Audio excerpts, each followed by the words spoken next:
Okay, a resplendent salutations to you all. I believe you are doing fervently well tonight.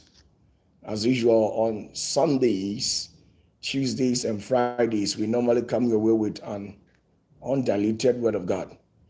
As usual, you can as well do leave your comment at the comment section, and don't forget to share this live telecast with a lot of people as much as you can, most especially the groups to which you do join on all social media platforms and the ones on your WhatsApp groups. Thank you very much. You're highly welcome. If today happens to be the first time that you're watching me, kindly do subscribe to this channel and don't forget to click on the notification bell as well, so that anytime that we upload or do come your way, you will get a notification to come back and then watch. Now you can as well leave your comment at the comment section. I've got some few comment at the comment section, so let's quickly glance through some of the comments left at the comment section. Now, Ebenezer Dunya, thank you very much for your compliment as well. Sheena, Chrissy Samuel, Mamiokia, Reverend Joseph Jima, Schofield, Amata, Ebenezer Ohinitechi, Mary Magdalene, a blessed evening to you wherever you are. Well, if you haven't left your comment, kindly leave it at the comment section and I'll be very glad to do read it out to you. Stobite, greetings to you as well. Nanaya Boshen, Nanaya, how you doing? I believe you're doing great. Mr. Yalfori, Ya Grace, a blessed evening to you as well. And then Eva Dubuahin, I believe you are swimming in the pot of health. James Amuzu, don't forget to share this live telecast with a lot of people as much as you can. Mensa Richard, in case if you haven't brought in your message, you can as well come. You just leave your comment at the comment section, okay? Now, tonight, I'm your captain tonight to do pilot you through the wonderful kingdom of great Yahweh. Now, I told you the last time, I think most of you people have forgotten that anytime you're leaving a message at the comment section, do well to do add your comment the exact location where you're watching live from, okay? Okay, Kwisima Bam says, greetings, Pastor Shadrach Yabua. Greetings to you as well. Nanadu Briabua says, greetings from Israel. Thank you very much. And then, Roger, how you doing? Okay, as usual, we normally do dedicate sections of our time to receive questions. In case if you have any question, you just do leave it at the comment section. If you have any question, leave it at the comment section. If you have any question, leave it at the comment section. Now, tonight, we will be talking about lasciviousness. Lasciviousness. So get that. I believe you are with your Bibles and at the same time your jotters and pens to detail something down so that after the program you can also reflect on certain things. Thank you as well. Amata says, greetings from Canada. Thank you very much. Mary Frimpong. Okay. Okay, thank you very much, Dr. Udru. He says, my mom is on the way coming to Ghana. Okay, wow, that's very interesting. Extend my regards to her for me whenever she touched down. Now, Linda says, maximum salute to the great whitehead from the mountain state of Colorado. Thank you very much, my beautiful lady. Okay, Grace Kojia Michael Champon. It says, greetings from Germany. Germany. That is very interesting. Well, you can as well do leave your comment at the comment section. My doors are open to receive every question as far as it connotes to the kingdom of God. Anything that is highly susceptible to your ambition, you can leave it at the comment section. Gladys, greetings to you as well. She says she's watching us from USA. Okay. Echapi Asante, thank you very much. Flora J, Eric Kwesi Teko, he says his greetings from Qatar. Okay, thank you very much. Justice Osafo says here, greetings from Rotterdam, Holland. Thank you very much, my man. Kodapi Asante, salute you, sir. I believe you are doing very well. Paul Esuman, I believe you are doing very well in South Africa. Don't forget to like this video as well. This particular video, don't forget. Okay. Seth Aniaku says he's watching us from Canada. Wow. Gloria Kay says he's watching from California, which is probably from USA. Yeah. Okay. Well, I think most of you people don't have any question. This is the last time. If you have any question, kindly please leave it at the comment section. If you people don't have any question, let me proceed on to the next stage. Tonight's message, the title of it is lasciviousness. Lasciviousness. Lasciviousness. Lasciviousness. So get your pen and paper as well.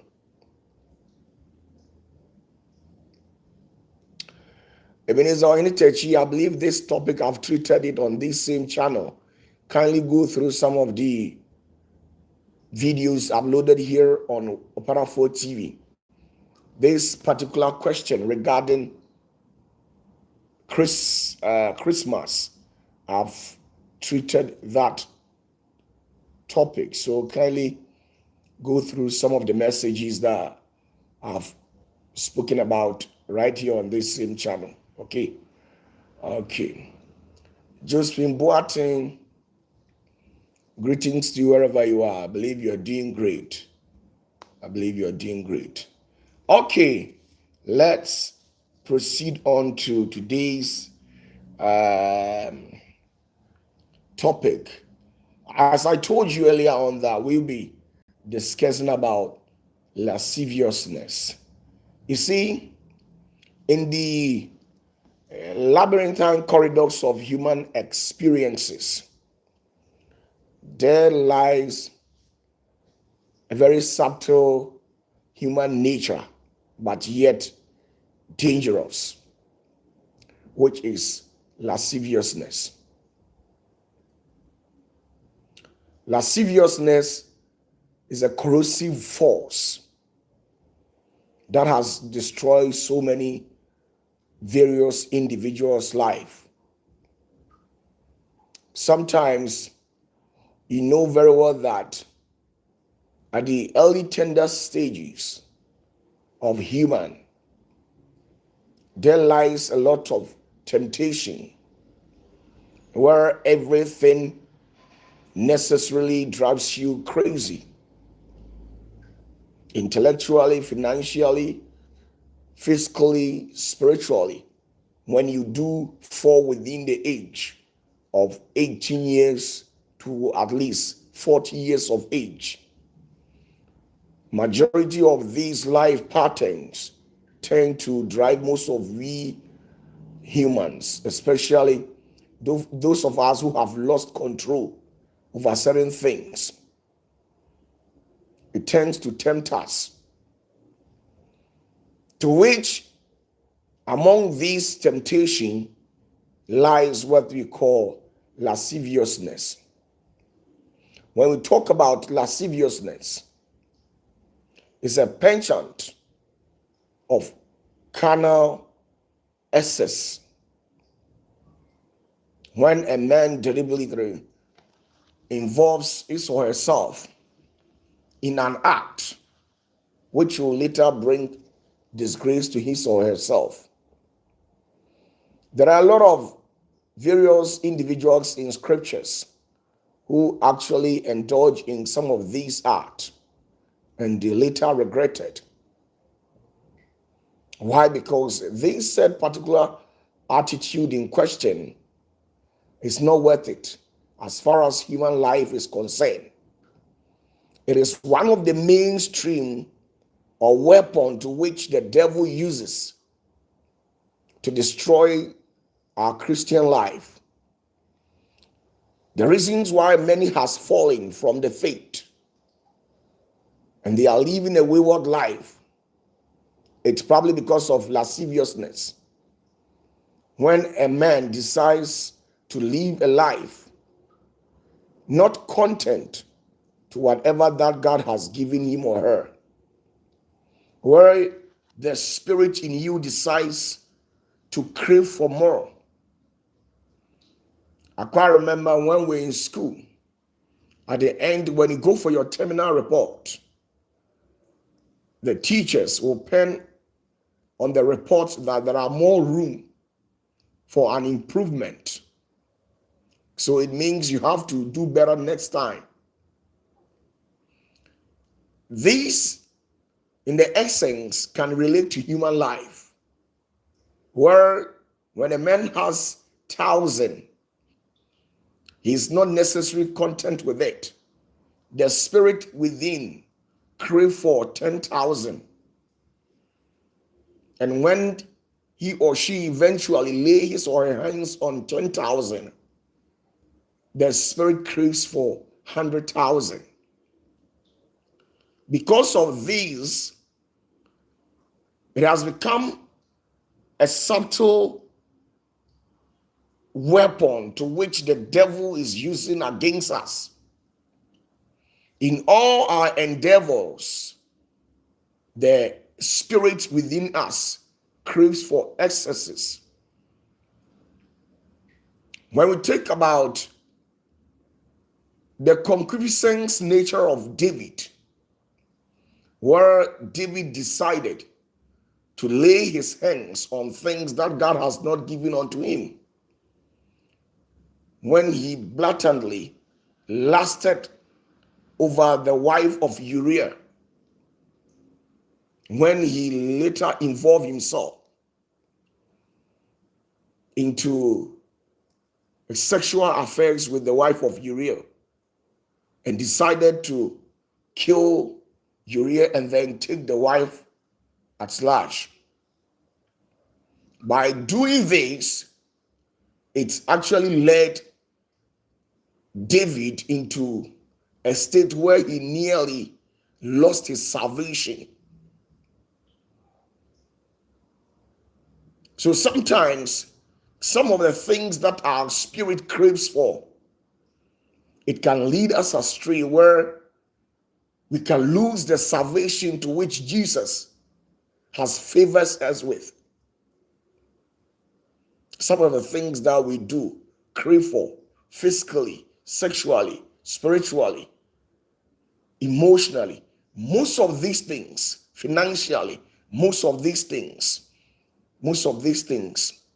that our spirit, the human flesh, craves for excessively, sometimes it can lead us astray.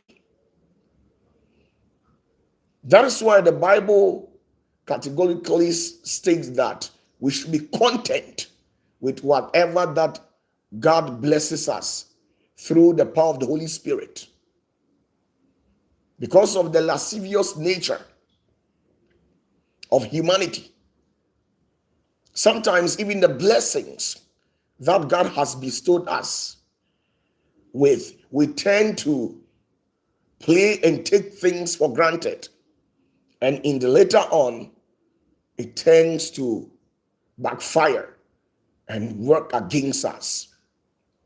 There are so many people who were brought up in Christian homes, but today when you make mention of the name Jesus, they don't want to hear, because at the early beginnings of their life, it's like they were trying to explore what life had to offer to them. They were running helter-skelter. Today you see them here, tomorrow you see them there. And all these contribute to what you call lasciviousness.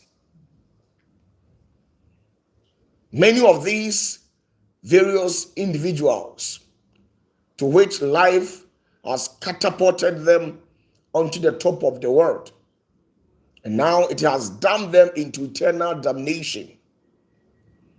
It's like their spirit is crying for help, but there is nobody in there who is going to assist them. Why? Because once the Spirit of God gives you that perimeter to make hay whilst the sun is shining, and you allow such an opportunity to slip through your fingers, just like that, under no circumstance would the Spirit of God give you such opportunity again.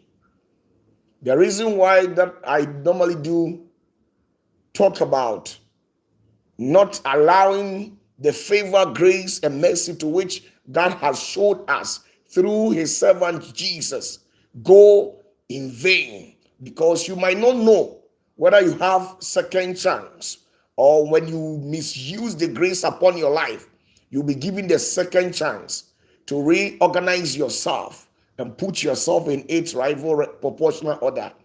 You might not be in the best position to know whether you have that opportunity, that grace, that favor in the presence of God as I speak with you.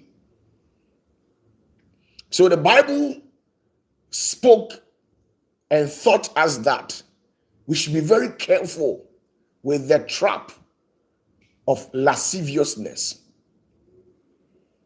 Sometimes when you are in your youthful age, you see people who are in their early 50s, 60s, and 70s who attest to the fact that when a man falls within the age of 18 to 40 years about, the ambition, the aspiration, what they perspire here in life is sometimes different.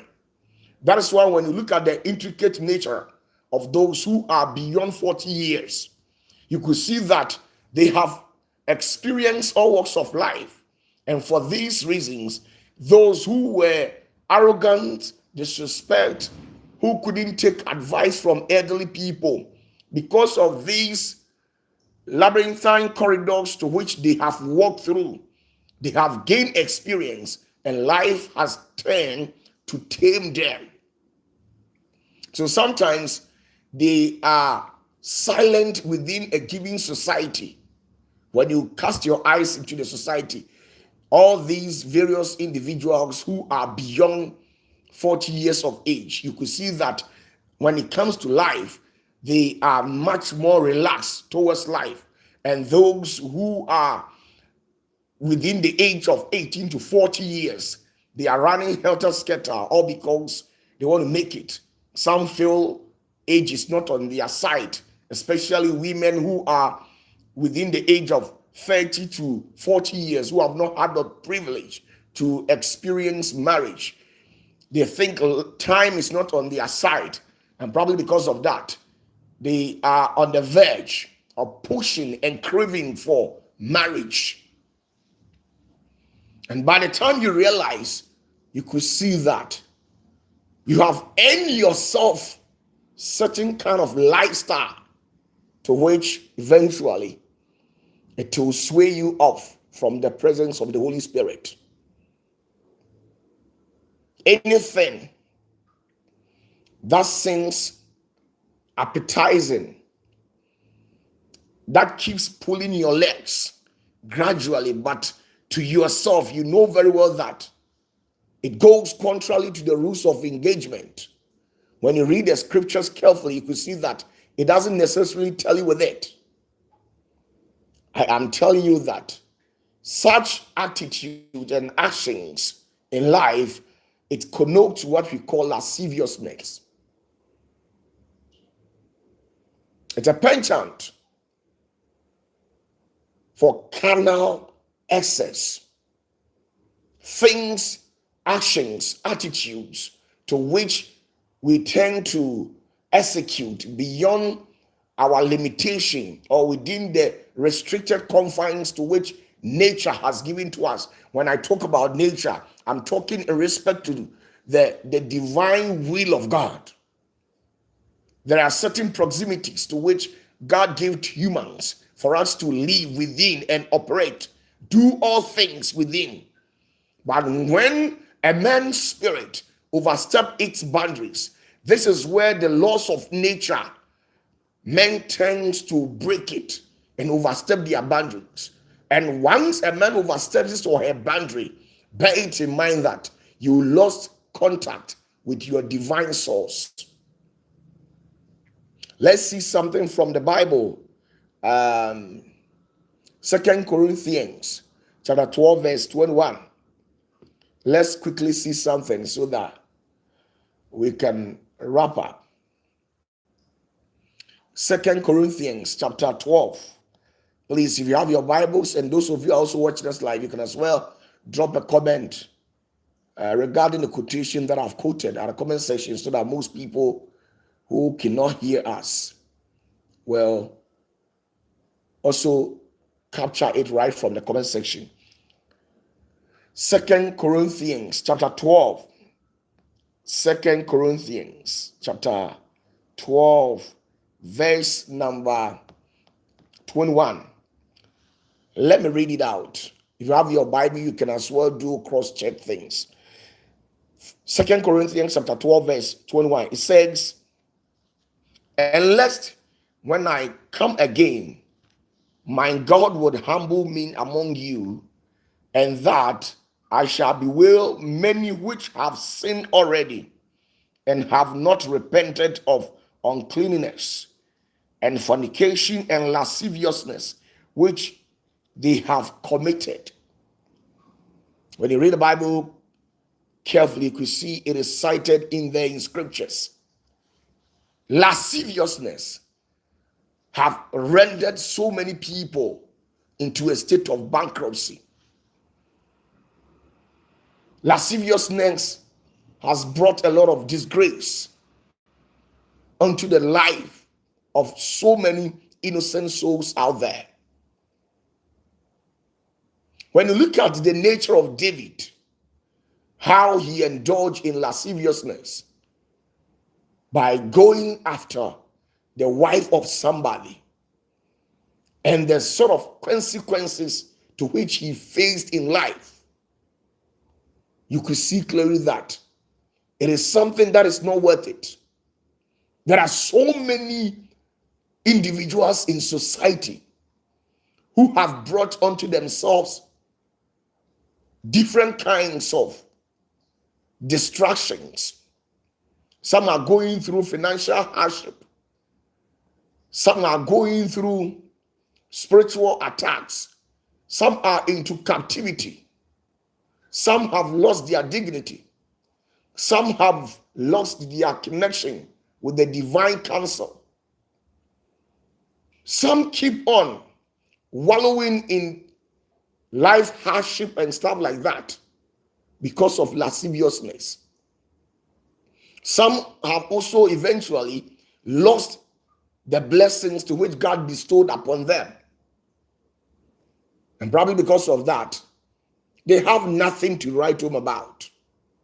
Probably because of lasciviousness.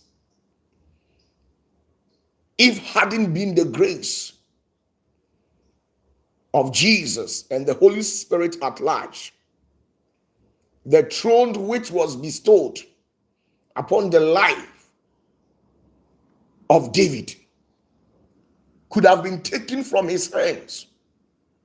Why? Because the careless nature of David, when he eventually indulged in lasciviousness, permitted his own son to rise up in his own kingdom against his life. Absalom gained grounds. Absalom became powerful because the father made certain mistakes. Absalom had that upper hand to withstand against his own father. And God, seated in heaven, looked unconcerned and allowed some of these things to happen. Probably because when we decide to disobey the Spirit of God and go on our way that pleases to us. So sometimes some of the troubles that you find yourself, you actually took certain things for granted. Things to which you were supposed to be vigilant and escape. You became so reluctant, looked unconcerned, and you took certain things for granted in your life. Certain decisions and actions to which you initiated in life. You didn't take some of these things serious, and you couldn't give out a second thought. And today, it has earned you something that you yourself, you don't want to talk about it. When we talk about the prodigal son, for instance, these gentlemen went to attack the father for the father to share up the property equally and gave him his portion. Now, these gentlemen took his portion, went out there and indulged himself in lasciviousness by practicing gambling. The blessings to which through the father God bestowed upon this prodigal son, he actually took the blessings and went out there and gambled with it. Some of you people, lasciviousness is destroying your business. Lasciviousness is destroying your marriage. Lasciviousness is destroying your relationship. The reason why anything that you touch with your hands, you don't become successful, though any idea that you yourself, you generate and come out with, when you give it to somebody, when the person goes out there and uses it, the person tends to become successful, but you yourself, the owner of the said wisdom to which the person went out there and made good use of it, when you try and affect your life with it, it doesn't arrive in positivity. Why? Because some of you people, your lascivious nature has cost you a lot. It has cost you a lot. The blessings that the Spirit of God gave it to you, you have gambled with it. You couldn't take things serious. There are some sort of men, there are some sort of business opportunities to which God brought on your way. Instead of you to become very vigilant and hold such opportunities in higher esteem, you took it for granted. You thought life was just like that. And time was always on your side, probably because most of you people, you actually met certain opportunities within your ages from 20 to your 40 years of age. Within this time frame, God was able to create certain room for you to occupy. But because of your lascivious nature, you allow some of these opportunities to slip through your fingers. You couldn't make good use of it. Some of you people, you couldn't listen to advice from your elderly people, your spiritual gurus, the adept in society, whom God has positioned in our society to curb situations, to render advices, try and coach various individuals so that they can live an exemplary life for others to emulate. You intentionally turn on deaf ears to some of these gurus in our society.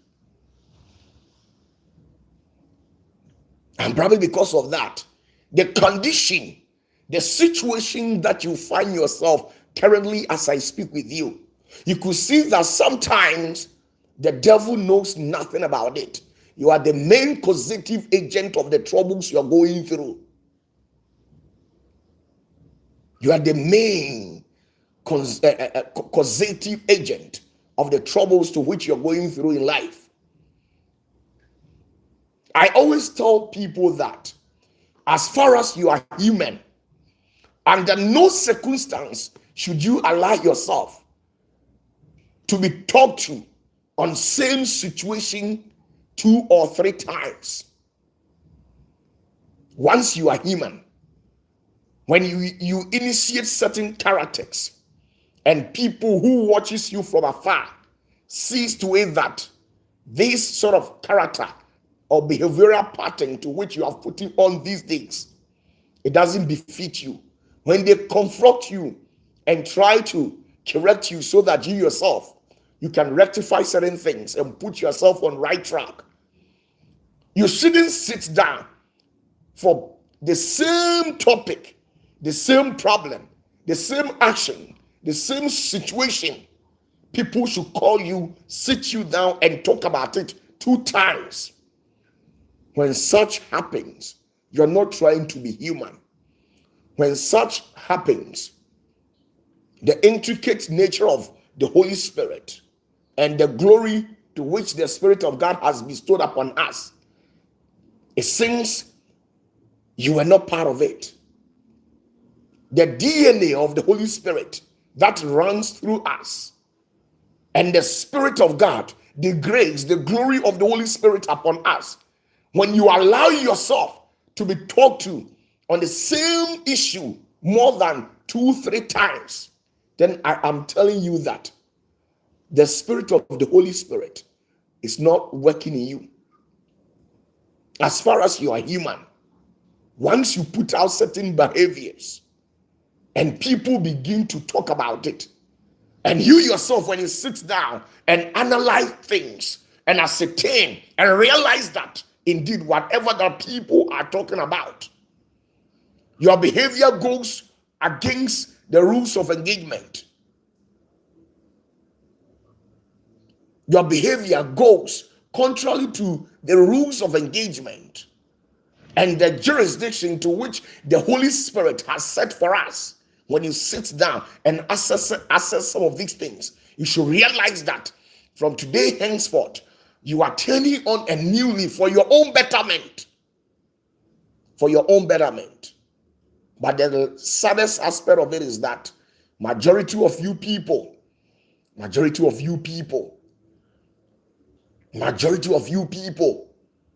you have lost contact with your divine and you have turned on a deaf ear. You have become recalcitrant by nature. When your parents talk to you, you don't listen. When your godfathers, your pastors, your gurus, your adept, when they try to connect with you and talk to you, most of you people, you don't listen. And sometimes putting out some of these behaviors will only ruin your life. Some of these doors to which the Holy Spirit will open for you because of your nature, all will be shattered. The concupiscence nature of David nearly cost him his salvation when he actually overstepped his boundaries and laid his hands on the wife of Uriah. It nearly cost him his salvation. Some of you people, your nature, the way you act, the way you carry yourself in society, the way you carry yourself, majority of you people, the way you carry yourself. Some of you people, you have touched innocent women who were legally married to their husbands. You know for a fact that women are weaker vessels. So sometimes in your capacity as a man, you need to think for them.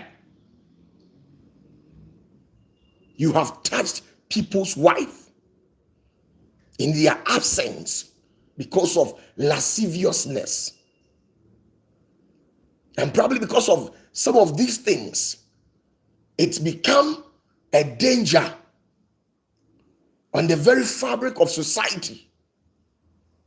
When you are a man and you live in society, irrespective of your status, your nature, your capacity in that said jurisdiction, when you keep on having an intimacy with the wives of individuals over there, there are so many single women over there, you can actually go after them. Why do you have to envy? Why should your sexual urge crave for somebody's wife? These were some of the things that David did, and he nearly lost his salvation. If hadn't been the intervention of the Holy Spirit, he would have lost it all. And all these things connotes what we call lasciviousness. The penchant for carnal excess. The penchant for carnal excess. Always you want to go into an extra mile into certain things.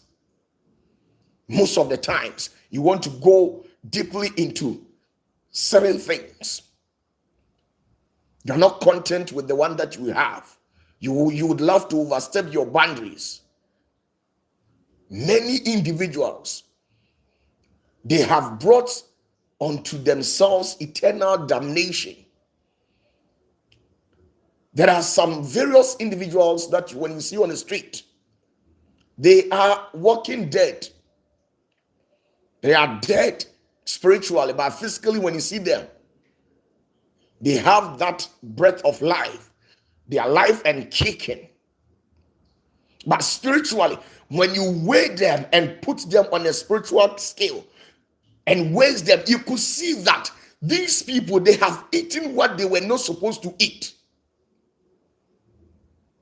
You see, when they got this prophet and gave them foods to eat, there was one prophet who actually exempted himself and said to the people that they are not going to eat the food prepared by these witches, sorcerers, and daughters of Jezebel as are then. Those who actually ate and went into bed, in the next morning when they weighed these people, the weight of Daniel, who didn't eat and slept with bare stomach, the next morning the weight to which Daniel was having outweighs the other ones who actually ate from the pot of this Dagon and other evil spirit to which those people were serving. So most of you people, you have overstepped your boundaries and ate certain things, and probably because of that, you have become physically and spiritually incapacitated. The things you ate have created a loophole, and the devil is using it against you every now and then.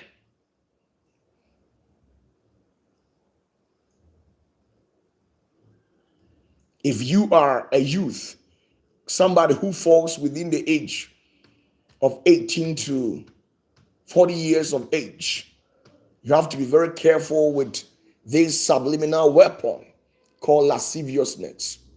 It has destroyed all and sundry. A lot of people in society, they are going through a lot probably because of these things. Some have lost their integrity because of these things. David nearly lost his life and salvation at large because of lasciviousness. Solomon also nearly lost his salvation if hadn't been the intervention of his father and the apostles and high priests during his time. Solomon would have also lost his salvation. Solomon nearly lost everything because of lasciviousness. He exploited more than 1,001 women, and yet he was still not content with it. He got married to 700 wives.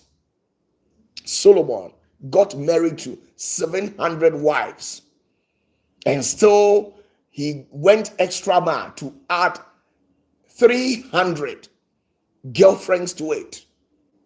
Still, this guy was not content with it. He went ahead because of this kind of act called lasciviousness. He went an extra mile to have an intimacy with another person, adding up to 1,001. And could you imagine that the one which adds to the 1,000 to become 1,001 was the one who brought damnation, a catastrophe onto the kingdom of Solomon.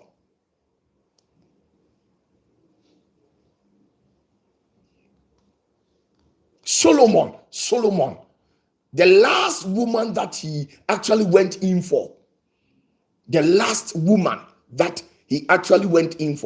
was the very one who brought distractions onto his kingdom, to an extent where the Ark of the Covenant, he lost it to the woman. And you know, in the history of the Israelites, once these Israelites loses contact with the Ark of Covenant, anytime that a calamity or any life vicissitudes before them, they will lose it. So Solomon began losing everything because of the woman that Solomon went in for. The one woman. I'm telling you that because of lasciviousness, if you are a woman or a man, one woman that you have an intimacy with will destroy your life, and there's nothing you can do about it. And sometimes some of these things, when you cry unto the Holy Spirit will look silent, look unconcerned. It was this woman who perverted the ways of Solomon. Solomon was very good in a very good union with the Holy Spirit. Every now and then, Solomon used to pay a visit to God in his kingdom. He was very obedient. But the very moment that he decided to overstep his boundaries, went an extra mile to take another woman, adding up to 1,001. This very one decided to sway the movement of Solomon. It got to a point that Solomon really found it very difficult to even go to church. Sometimes, I'm telling you, the woman you go in for, the man that you go in for, you will find it very difficult, very, very difficult to even go to church. And sometimes, probably because of the nature of what you are experiencing, you don't even have time to listen to the word of God. Sometimes, if care is not taken, one woman will destroy what you have labored for over thousands of years. Some of you people, you have once visited Achia Mountains. You have gone into your various hidings, prayed unto the Holy Spirit, and sometimes you think that you have fasted for some days and you couldn't see any positive response. So your prayers that was said and administered secretly unto the Holy Spirit has become null and void. It is never like that. Sometimes whatever that you are looking for, it is in the pipeline. But one single move which was being initiated at the expense of lasciviousness has caused everything to be destroyed. You are looking for a business appointment, financial breakthrough, and some of these things that you are craving for, your spirit, your inner man is yearning for. Sometimes you need to stay out of certain things for God's purpose to be fulfilled in your life.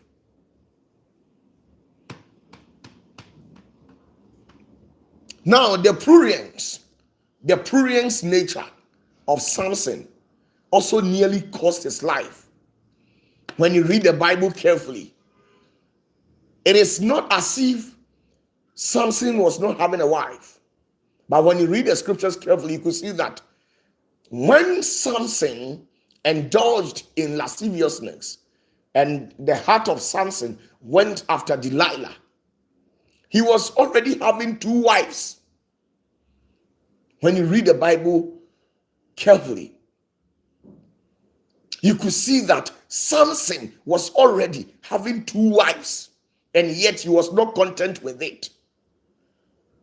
The prudent nature led him to go and marry Delilah. And sometimes when you allow the spirit of lasciviousness to overshadow your state of reasoning, even when you are dying and we tell you don't go here, you're going to die, you are not going to listen to it. So the father of Samson, the mom of Samson, they try everything within their terrain, within their mandate, to prevent Samson from getting legally married to Delilah. But because of his lascivious and prurience nature, the heart was craving for, was lasting after Delilah. And he was not content with the women that he had already gotten married to. And he had to go in for one woman who actually brought distractions onto Samson. One woman.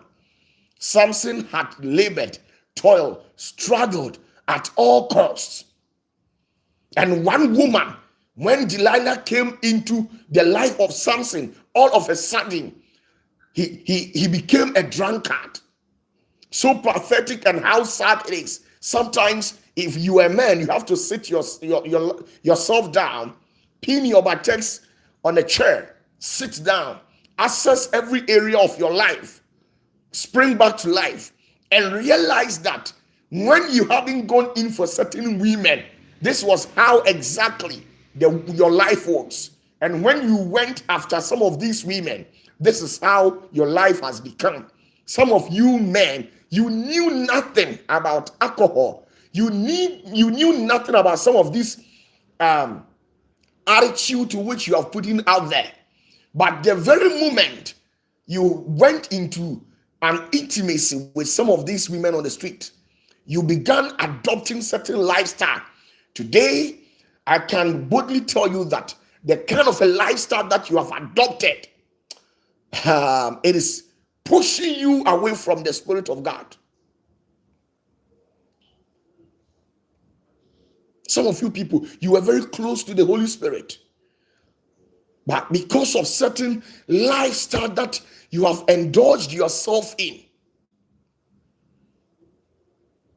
Samson fell into the hands of Delilah, and Delilah stole Samson from the presence of the Holy Spirit. I always tell men, get acquainted to women who will always bring you closer to the Holy Spirit. As a woman too, in a vice versa, enter into a relationship with a man who will bring you closer to the kingdom of God, who has made the Holy Spirit, the Word of God, his or her priority. Not a woman who prioritizes in gin, in bitters, in these material things, and things to which yourself, you know very well that it is not worth substantive. When you indulge in some and allow yourself to be stolen by some of these men and women out there who have prioritized the world, the only thing that the world has to offer to humanity is death. I am telling you. You see, sometimes when you allow the Holy Spirit to depart from you, you will stay here on earth, kill, labor, struggle, toil around for everything, and later the world will present death to you.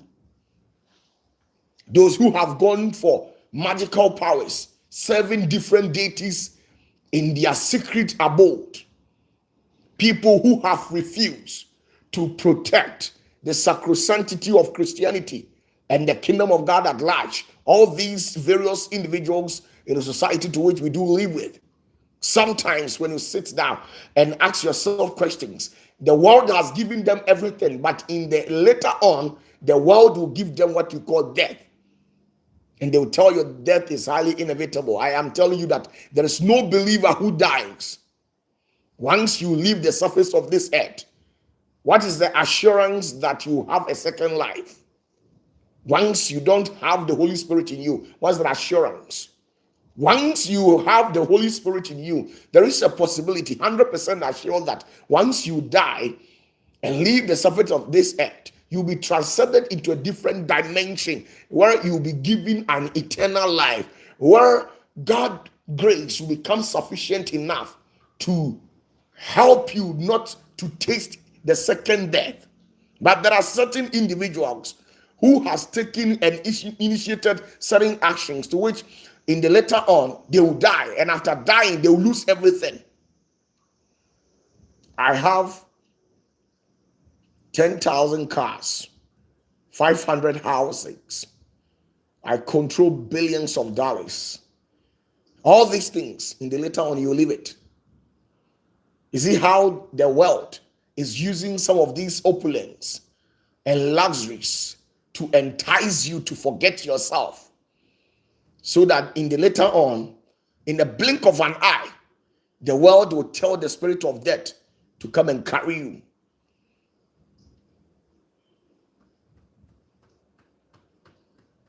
The world will deceive you because you think you have East Legon House, Cantonment, Laboni. When you come to Kumasi, you've got yourself Rage Denyame at Tasubasu Top Hill. You have an architectural masterpiece, a state-of-the-art building which defines what we call opulence. So you don't care. You think you have made it in life. Sometimes at the blink, just like that, you see the spirit of death knocking at the front door of your house. And when the spirit of death comes in to knock at your front desk, you don't have any option than to open and allow the spirit of death to come in. Nobody can swerve the spirit of death, even those who claim to have swerved the spirit of death. Later on, the spirit of death went in, reorganized itself, bounced back strongly, and took them. So those who said, I was dead and I was brought to, I got the opportunity to be brought back to life. Those who you see on the social media platforms, there are so many various individuals out there who normally go out to attest to the fact that they were once dead, but they have had the opportunity to be brought back to life again.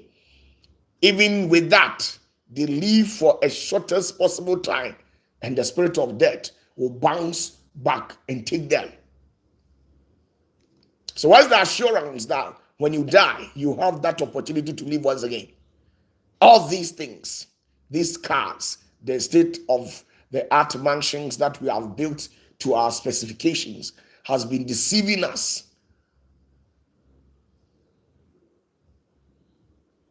So you see, Lucifer was someone who also experienced what we call lasciviousness. He was not content with what God has bestowed upon him. He was very envious, jealous, and he didn't trade wisely. How can you be equated to your creator? It doesn't work like that. It doesn't work like that.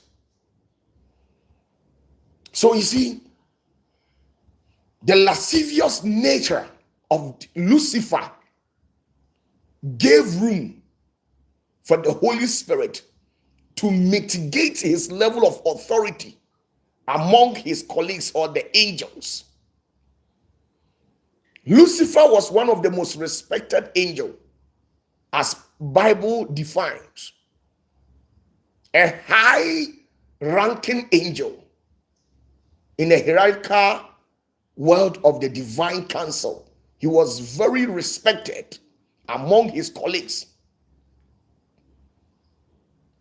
But at a point, when he indulged in lasciviousness, he lost contact to his state of reasoning and decided to disrespect and disobey and discredit the voice of the Holy Spirit to an extent where he decided to go and fight the Creator himself. So you see, sometimes your lascivious nature will make you make certain decisions and later on you regret. You see, if you have had the opportunity to visit these biggest hospitals across the global world, when you come to Ghana, Konfanochi, Kwalebu, and 37 military hospital, when you go there and you see big men who have fleet of cars, who have built to their taste what we call an architectural masterpiece. I'm not talking in respect to any building just like that.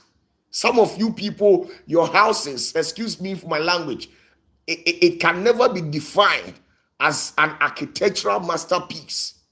When I talk about an architectural masterpiece, it is money, a building or a mansion to which you took your time to build according to your taste.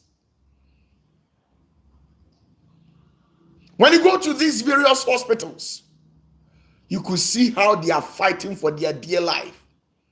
You could see how their spirit, their inner body, their inner man has become restless. And sometimes when you as a pastor, when you go there and you usher a prayer onto your client, you see that the other one who is very close to your client, that said person is also craving, wanting you to also pray for them.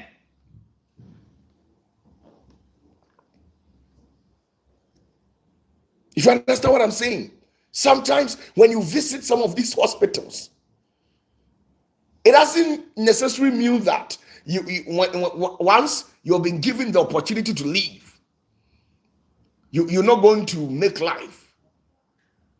That's not what I'm saying. But there are some people who have allowed themselves the illusion of this world to sway them from the presence of the Holy Spirit. I've got my private jet. I have 3-4 private jets. And so what? And so what? Those who actually sold their life to the devil in exchange for material gain, later on they left everything behind.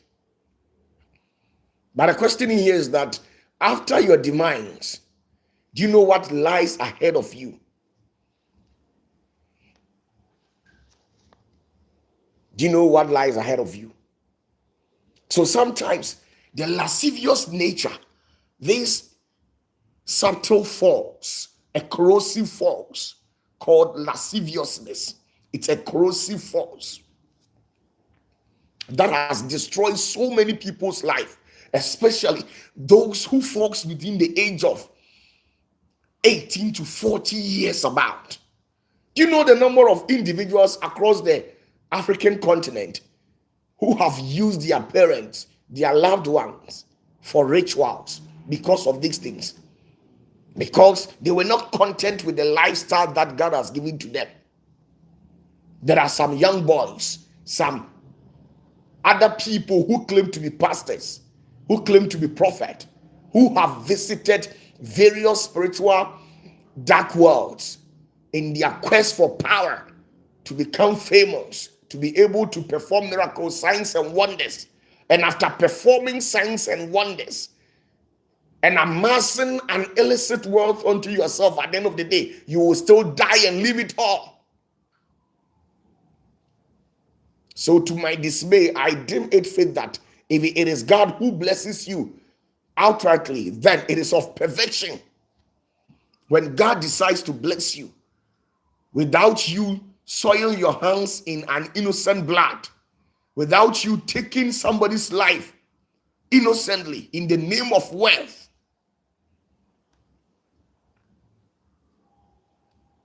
Then it is highly worth it. But once you have gone there to seek for powers, you have used somebody, you have killed, sacrificed somebody, and used part of that said person's body or the blood of that person to appease your deity in an exchange for wealth. No matter what, you will die. No matter what. You can decide to marry 10,000 women. You can decide to marry 100 women, 300 women. All these things are being done under the essence of what we call lasciviousness. All these things. You can decide to marry 10,000, 100 million women. I give you the go ahead. If only you can power them sexually. You can marry 10,000 women, 40,000 women, 100,000 women, as far as you can power them. But I'm telling you that one day you wake up and you are no more. You leave all the 10,000 women behind. The saddest aspect of David's life. Do you remember? Go and check it out in the Bible. When David went in for 24 girlfriends. David was having 24 girlfriends. And one day, he woke up to his surprise where his own son, Absalom, has taken 10 out of his 24 girlfriends and have had an intimacy with them right at the nose of David. The most painful thing ever. The most painful thing ever. That the son of David, called Absalom, took the girlfriend, 10 girlfriends of David, and had sexual intercourse with them right at the presence of David. All these things happen in a day. So the other girlfriends, what happened? David left them.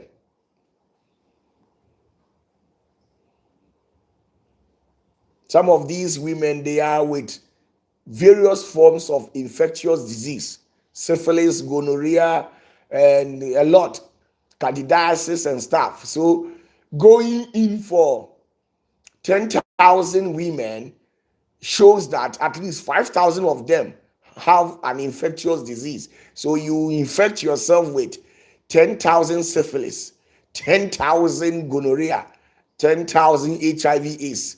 And by so doing, it will help kill you early. Going for 15 women, you can never tell me that among these 15 women, all are clean. It doesn't work like that. About 10 out of these 15 women that you go out for, about 10 out of them will be having an infectious disease, either syphilis, gonorrhea, chlamydia, whatever, to infect you with it. There are some of them who even have a dangerous disease called HPV-1 and HPV-2, human papilloma virus. When you get time, do research about it. When you get time, do research about it. Human papilloma virus. It is dangerous than syphilis. It is dangerous than gonorrhea. When you get time, do research about it.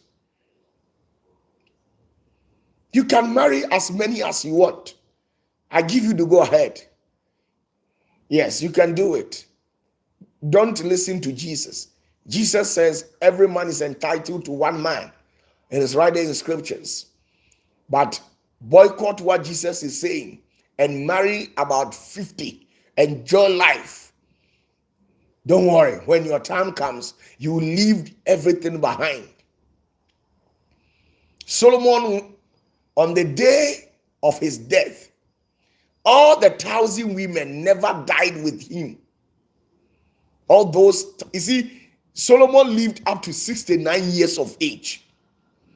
And when you read other books, it will tell you that if Solomon was to be permitted to live up to 70 years, Solomon would have lost his salvation. Why? Because it got to a point that because of the lascivious nature of Solomon, it got to a point where the spirit in Solomon was not craving for humans anymore. Solomon wanted to have an intimacy with demons and principality and taste the kuntus of demons and see how it takes. You see the mentality of Solomon. So there is a saying that when the divine council saw to it, they took the life of Solomon, killed him. So Solomon was 69 years of age. Imagine the number of infections that Solomon treated. Imagine the number of infections that Solomon treated. Imagine the number of infections that Solomon treated. So you see, some of these corrosive faults that has an evil forces behind it, causing distractions to so many souls. If care is not taken, you destroy yourself with it.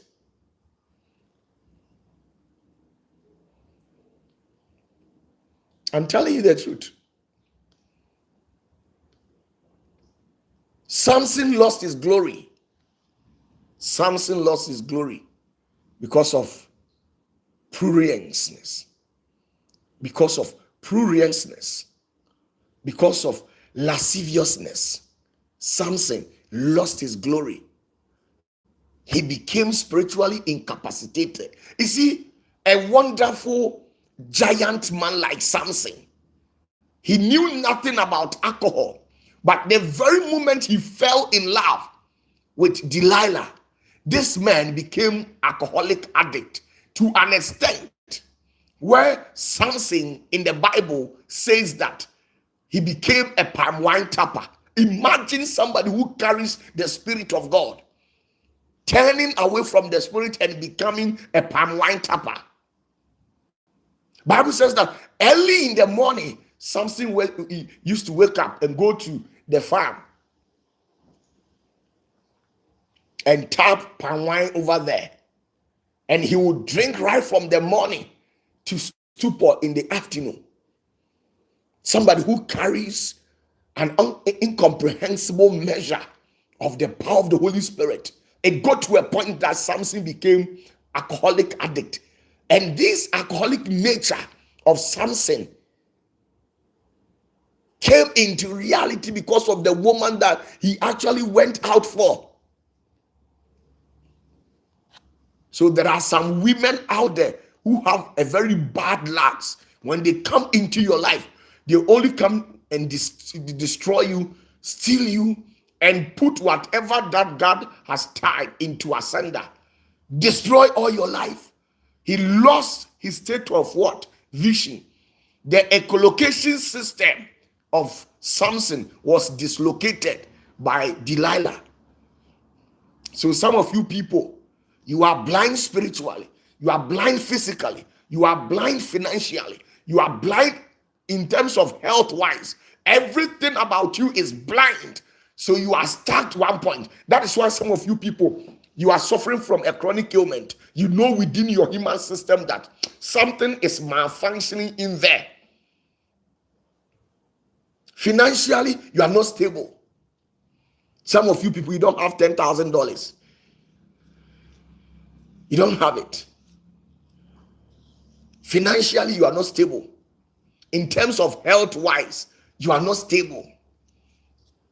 Spiritually too, you are incapacitated. That is why you always dream, and demons in animalistic form will be running after you. Sometimes when you sleep and you dream and you see a cat, a dog, a serpent, a dog, whatever animal running after you, and you are running, it's a sign that you are spiritually incapacitated. If not that, then you should be granted that authority to man up and face that creature that is running after you in the dream. So some of you are in a state of perplexity, like how Samson was finding himself. How Samson was finding himself. He was in a state of great perturbation. The spirit, the soul, the flesh, and everything about Samson was highly perturbed. He was not having peace at all, to an extent where he went blind for so many years.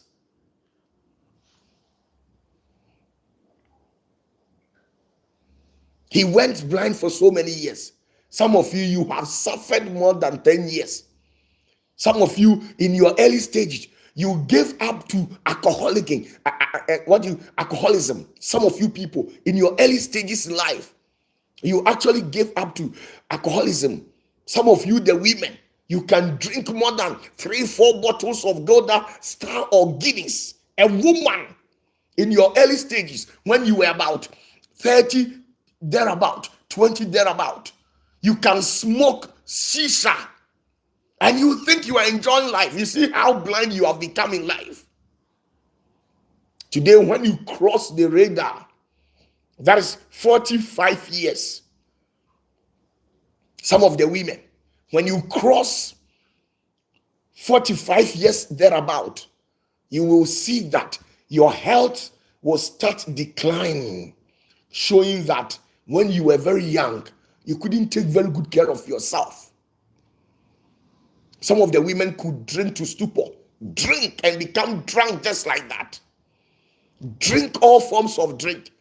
A woman can mix various types of alcoholic beverage, mix it together, drink it, and she will not feel sorry for it. She thinks she owns her own life and she's enjoying life. After all, we only live once. We will die once. Sometimes these are some of the negative thoughts that the devil will put in your mind. What if you don't die and you suddenly encounter health defect? Sometimes you think you only live once and die once. Go out there and ask these various individuals over there who have experienced kidney failures, who have been going for dialysis always. When you see them, the pains and the things they are going through, I am telling you that you value the health nature of your life. You value it. Go and check it out. If you have had the encounter with some of these people who have been going out for dialysis, when you ask them what they are going through, they can't eat plenty as how they used to. Sometimes they feel like eating, but because of the what they are going through and the dialysis nature, they can't eat what their spirit or what they crave for. They can't eat it. And some of you, you don't value the health that God has given to you. You don't value it. Most of you people, you don't value it. You eat anyhow. You drink anyhow. You mix vodka with alomo bitters. Some of you people, and you still put lime in it. And you know how powerful vodka is. And you still go ahead and put lime in it. And the very moment you take the vodka into you, it silences your kidney. It silences your kidney. It silences your kidney. Today, at your early, some of you people are battling with diabetes. Not because of anything, because when you were young, you used to drink all forms of alcoholic beverage. You can be drinking Guinness. I can't remember when we were young, they lied to us and told us that Guinness is a medicine. I am telling you, it is never any medicine. Guinness is never any medicine. I am telling you, it is never any medicine. They should tell me one single health benefit from that alcoholic product. Have you asked yourself why, when you drink Guinness for quite long, then the Guinness, that beverage, will start living within the patterns of your blood?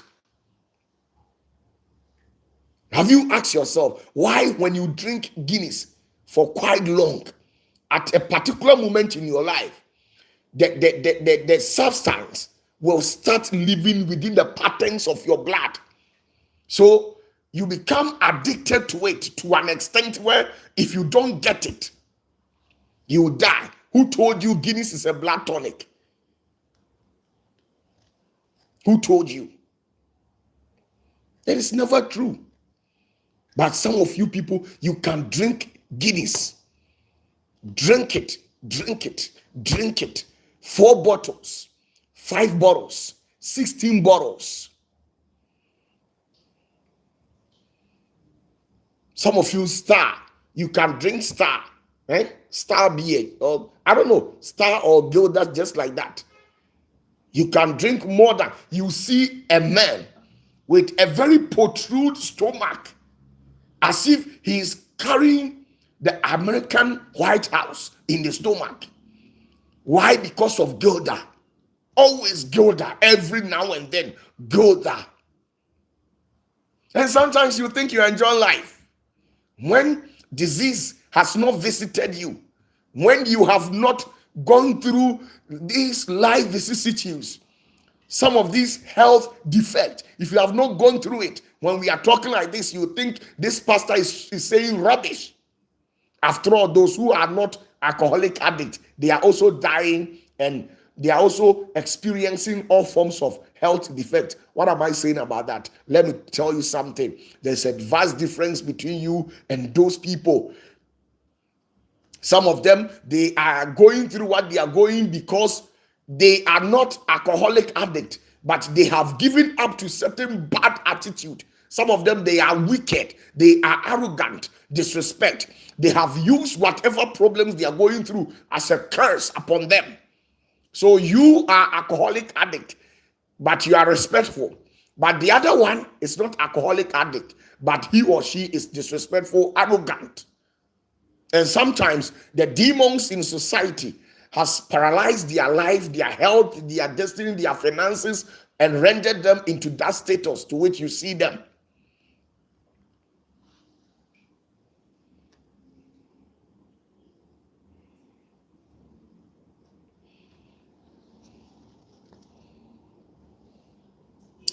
So you see, I am here to tell you that lasciviousness, when it becomes part of your life, you will die just like that.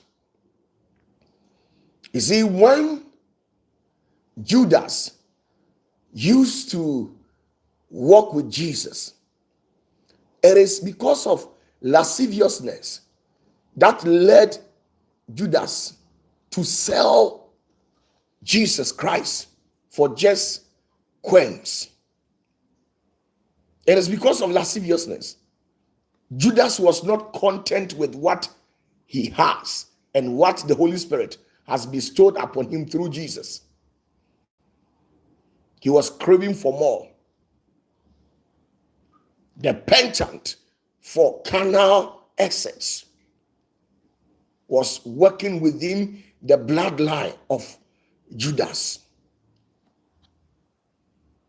And Judas went out there, sold Jesus, took some coins, and the saddest aspect of it is that Judas couldn't even enjoy the money to which he actually sold Jesus for.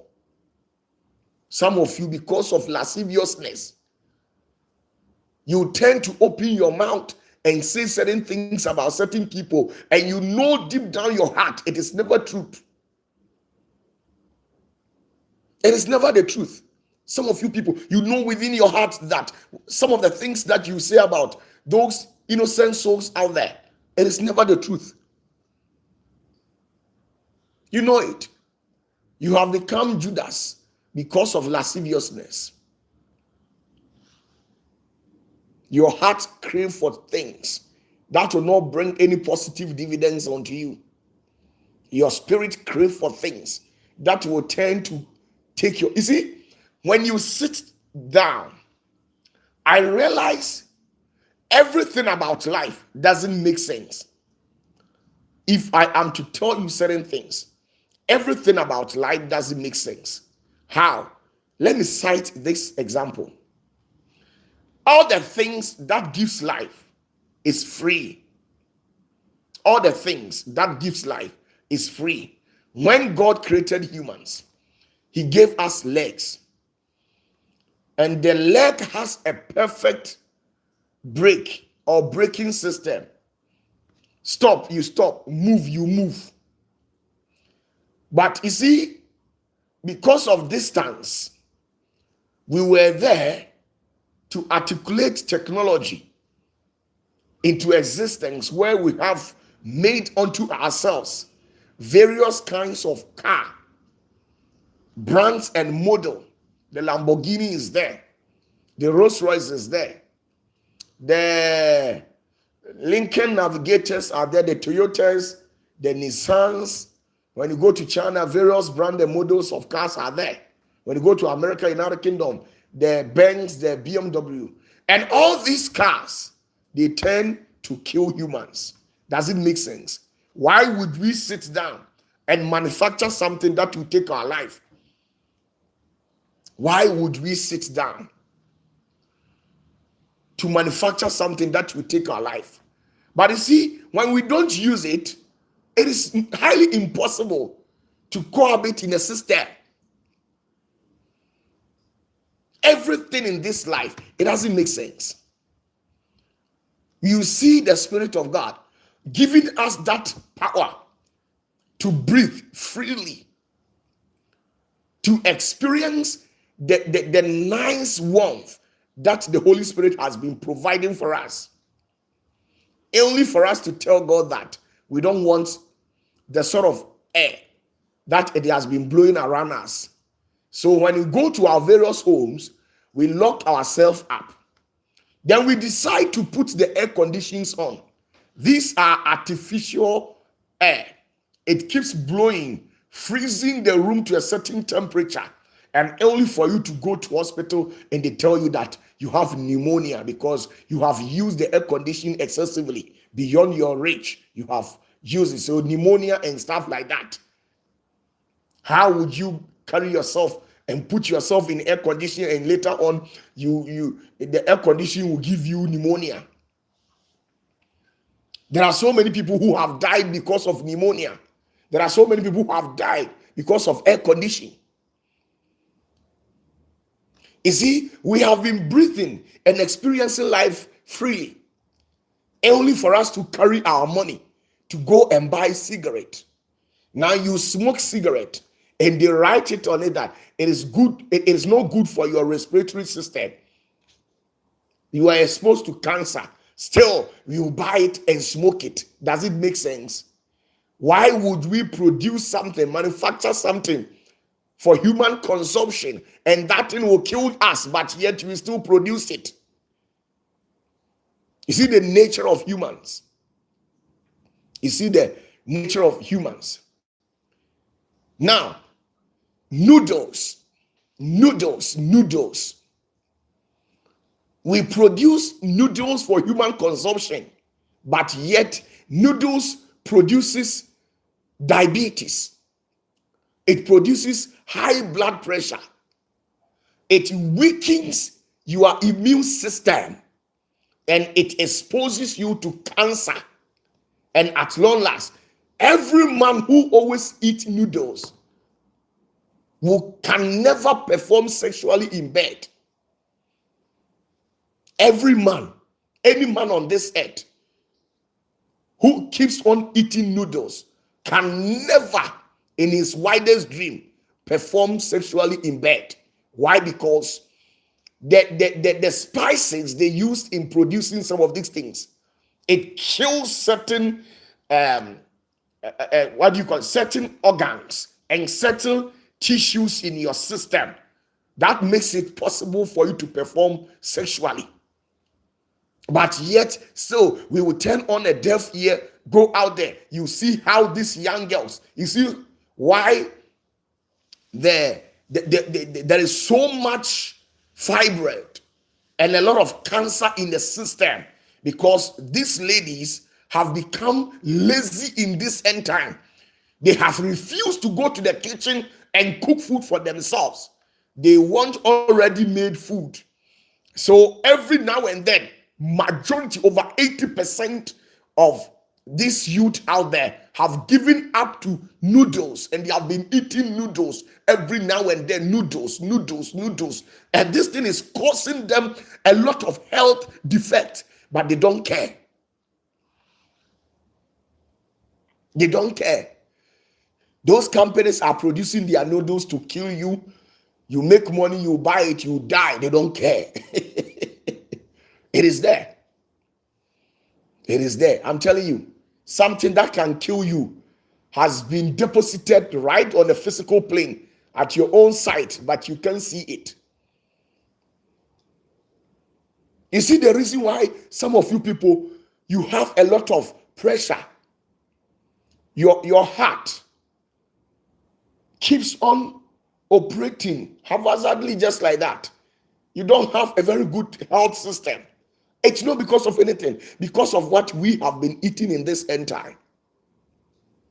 Everything that we have been eating goes a long way to have a deleterious outcast in our system. A serious health defect. But you people, you don't care. You don't care. Why? Because lasciviousness, it always makes you to crave for something excess. There are some ladies, laziness is killing them. There are some ladies, laziness is killing you.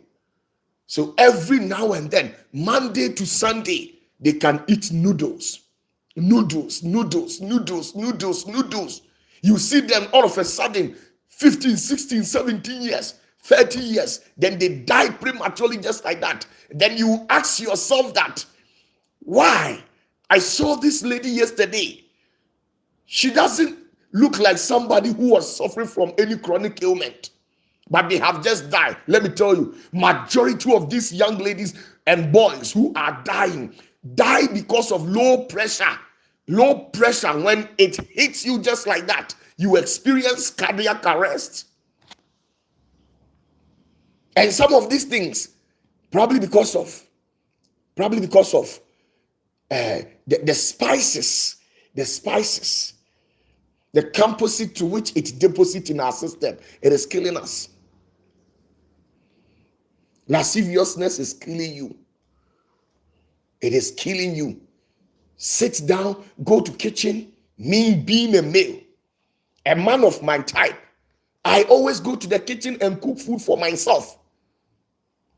A man of my type, OPATAFUOR, my own self, irrespective of my status, I go to the kitchen, cook food for myself, because I can't trade with my health with somebody just like that. Noodles. Women of this end time, young boys of this end time, claim to be busy, but they are busy for nothing. Their sort of business is not adding anything. Their sort of busyness is not necessarily adding anything to their life. People are they are dying on a daily basis. And sometimes when you sit down and think about it, you will not have any tangible reasons for their death. Sometimes you see them walking so nice, gallantly, majestically out there.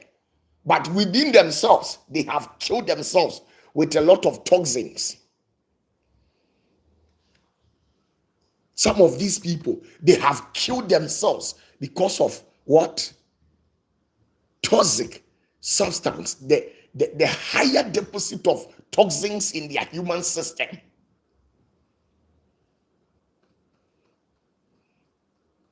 Continue being lazy as a woman. Very soon, you'll be dead and gone too soon. Continue eating noodles. Everything about this life, it doesn't make sense. You see a young guy who has given in to cigarette. The person smokes. But all these companies who produce the cigarette, they have written on it that it is very dangerous to your health.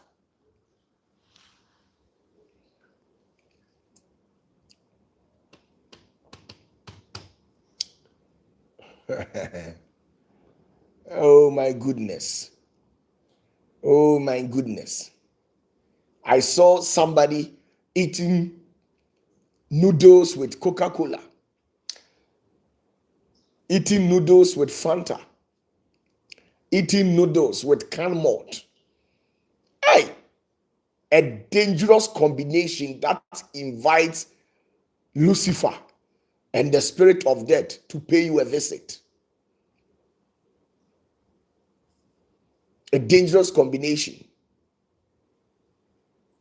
A dangerous combination. Sometimes when you see these young ladies, it's as if they are enjoying life. They will be eating a toxic substances in the name of food, and they'll be flaunting it on social media. When I see that, I say, you are bereft of discernment. I can see you are not educated.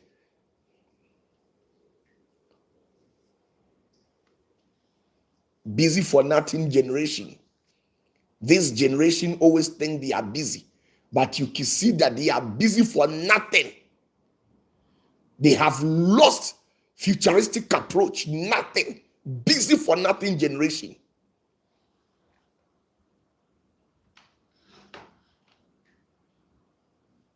Busy for nothing.